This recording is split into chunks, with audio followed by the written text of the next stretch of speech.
Alright, well, the reason we're making this video is because there's a lot of problems in MLB The Show 26 right now. We're going to cover each issue on why it's a problem and what potential fixes we could see in this game. And I'm talking about this, we're strictly talking about Diamond Dynasty. If you guys have played Road to the Show or Franchise or all the other game modes, they're a lot of fun in my personal opinion. I've had a lot of fun on those game modes. But this is going to be strictly talking about Diamond Dynasty. So the first point we're going to talk about is the gameplay inconsistency. I mean, if you guys played the game, you guys already know how this works. You can hit balls extremely well, and then the exit velo or launch angle isn't there, and you know, it's caught at the wall or something like that, especially if it's like a perfect or you kill a pitch. I think you guys know what I'm talking about, especially with pitching as well. You know, if that was kind of before the update, I feel like with this new update, it's a little bit better because you're able to hit those balls on the outside of the zone a little bit easier and get more strikes. But I feel like the gameplay inconsistency is just terrible in MLB The Show 26, and there's honestly a lot of things you can do to fix it, with just guys having better exit velo and launch angles, especially when you get good goods or perfects. I mean, that's an easy one. But I think another factor that you kind of have to loop in with the gameplay is the PCI shrinkage that obviously is making it very hard to hit in this game. And it was funny because they said they were going to put it in the game, then they got a ton of backlash, then they said they were taking it out of the game actually comes out and it's still in the game. No one really knows why they reversed that decision again, and it makes the game worse. So yeah, I don't really know what the thought process on that was. But yeah, it's still in the game for some reason. I think if you take that out, I mean, it makes the gameplay a lot more consistent and it feels a lot better. So that's definitely another one they got to get rid of. PCI shrinkage has got to be out of MLB The Show 26. But yeah, definitely fixing the gameplay consistency. I don't know if that's just with guys having, you know, higher exit velos or something like that, or just the launch angles better, or even with pitching, right? I don't really know where they kind of go with that. Yeah, those are some really big issues in this game that are kind of just plugging it. Let's talk about the next point, which is going to be the cheaters and the bots. As you guys know, there's a huge cheating software that's been going around. If you see it on socials and stuff, or if you watch Kyle's video, which is pretty crazy. There's basically cheating software where the game literally plays for you. You don't even have to play the game. So if I load into the game, I guess the cheating software can detect the pitcher and where the ball is thrown, and it will really just play the game for you and swing at the best pitches.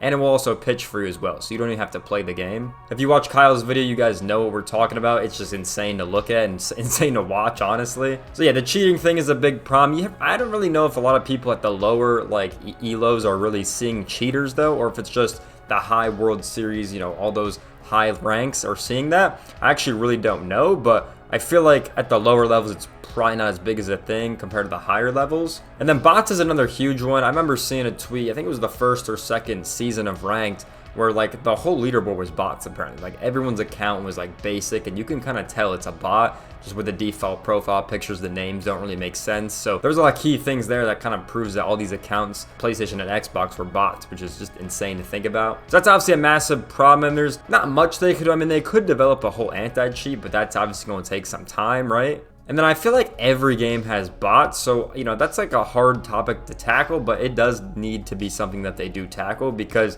for some people, it's just destroying the game experience. Especially when it comes to like doing certain collections and stuff. I mean, the bot can literally play mini seasons for you when you're not even at your setup. So if you go to work or something, or you got something else to do, you can literally have it play mini seasons for you, get all the packs, and you can come back and open them and get like all the collections and all the diamonds and all that stuff done, which is just insane to think about. So yeah, I mean, those three off the jump, with the gameplay, the PCI shrinkage, and then the cheaters and bots, all three things need to get addressed. So the next topic we're going to talk about is just the bugs in general with this game. So for example, with the Josh Hader glitch or the Michael King glitch, apparently, if you guys don't know what happens with these players, so on Michael King's sinker, apparently, if you throw that pitch, you can swing at a power swing, normal swing, or contact swing, right? Most people probably use normal swing or power swing, right? But every time you hit that sinker from Michael King, or if you hit the two-seam fastball, I believe, from Josh Hader, it's like a contact swing every time. You have super low launch angles, super low exit velo, and it's just terrible. So I don't know why that is. I don't know even how that gets into the game. I literally have no idea how that works. But once again, Josh Hader has had this glitch last year as well. So just bugs like that that just can't happen in a video game. I don't know. That just seems very odd to happen. So those just instantly need to be addressed. And I feel like those are just, you know, quick changes with the code or something like that you can get fixed. But yeah, that just cannot be happening. So that's kind of everything with the gameplay. I want to talk more about like general stuff in Diamond Dynasty. Let's talk about the roster updates, investing, and the stub cap, because all those three things are very important. Like the first roster update, for example, Cal Raleigh is the worst hitter in MLB right now. He's still a 90 overall somehow. I have no idea how that's still a thing. Ketel Marte, also a really good player in Major League Baseball. This season alone, he's also not playing that well. No idea how that guy's a 90. Probably because corporate greed and they want to keep the collections high, in my opinion. That's kind of what I think about that. So I think with the roster updates, the fact that it was like a month and a half away from, opening day, it's not good to see only +2s or -1s. You know what I mean? Like, I feel like every roster update should just have major changes. Like, I don't know why that's like such a crazy concept, especially if it's every month. You know what I mean? If it's every month, we should have crazy changes with a lot of these players. I know that this recent season is only like, 50% of the puzzle, and they take, the last season and then the season before that is like a 30 and 20%, which, I understand that, but if someone's not performing, they should not be a high card. They should get a crazy downgrade. Because if you were to make them crazy, then investing could go crazy as well, and people can make a ton of stubs instead of using the cheat bots or whatever, you know what I mean?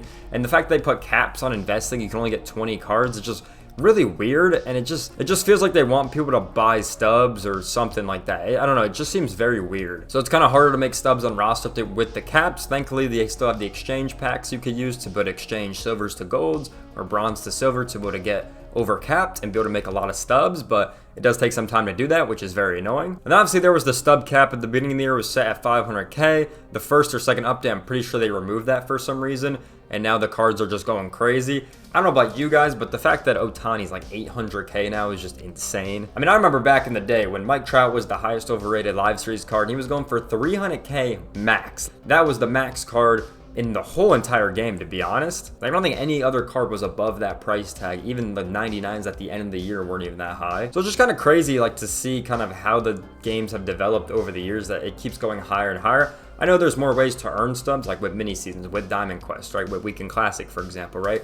There's all those different ways you can earn more stubs. The fact that it's not capped anymore just seems really weird. Like, do we really think 800,000 stubs for Ohtani is attainable for the average player? Probably not, to be able to get that live series collection done. And even if they go through and get the live series collection like I have done myself, you get it done so late in the year where the cards are starting to get phased out by new 99 cards or by just higher collection cards in general. The stub cap, I think, should be back. If they want to increase it from 300k to 500k, I think that's fine. I think 600k should be the max, though. I think any card above that is just insane.